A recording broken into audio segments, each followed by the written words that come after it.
cobweb, very carefully, undisturbed when they swept through her hair or grazed her cheeks. She hurried along, back upstairs, and likely none too patiently, Miss Vesper was waiting for her.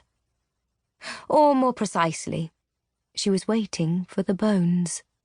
Irréelle could not hear her pacing, of course, but she knew that was just what Miss Vesper would be doing, striding back and forth across the hardwood floor, heels snapping, blue eyes flashing to the clock over the fireplace as it ticked out each second of Irréelle's absence.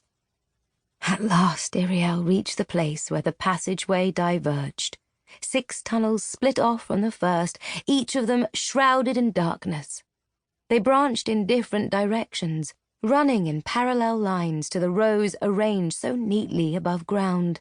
Stemming from these passages were other tunnels and niches, outstretched like the thin, jointed legs of a spider holding very still in its web. She entered the passage on the far left side. It was, perhaps, the oldest of them all, the ground more worn, the walls a little wider. The maze of tunnels seemed endless, but Irréelle knew where each one led. She wandered through them the way she imagined other children wandered paths in a park. It was not so very different, so long as she pushed away thoughts of the trees and the sky and the fresh summer air. She turned right, then left, then right again, winding deeper into the earth. Here she had only the single candle to light the way and the tug of the bones, which she felt deep inside. They reached out to her, recognizing her likeness. Their invisible touch was a peculiar feeling, a buzz of static, but so very gentle. Ahead, candlelight shone upon a crumbling arch, the alcove half caved in and partially blocked by a thick root from what must have been an exceptionally old tree. It was a haunted place. The draught whispered here too, but more insistently, sweeping across her skin and begging for attention. It released a ghost-like sigh, thin and creaky with yearning, as if it searched for some way out and to the surface. Very purposefully and very quickly she passed by the opening. Still, she felt the tickle of ghostly fingers and their desire to draw her back. A chill ran down her crooked spine. Never once had she entered this passageway. "It is the wind snaking past," she told herself. Only it felt more like a cold breath against the back of her neck, and she did not want whatever lurked in the gloom to touch her.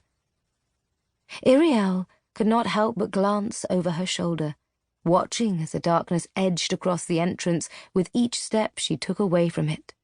She felt much better when it was out of sight, and she could no longer hear its murmuring. It was a good thing she did not believe in ghosts, or else she would have certainly thought one lingered there. She continued walking, mindful of her footsteps even when no one could see her.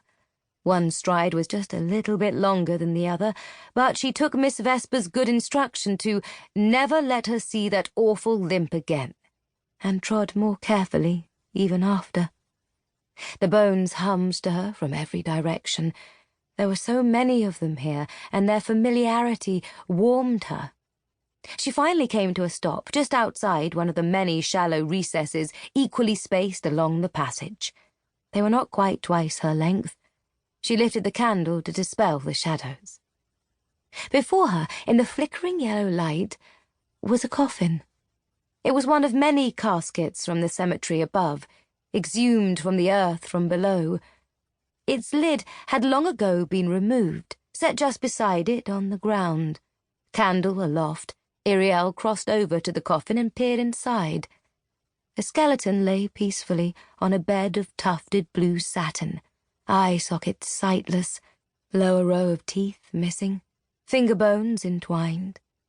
The folded hands rested upon the rose-printed dress still covering the rib-cage. Irréelle admired the bones, how long they had outlasted the life that once lifted them. She would never tire of visiting. Her own bones shivered beneath her skin as soundlessly the skeleton welcomed her. "Hello," Irréelle said, her voice quiet, ever respectful.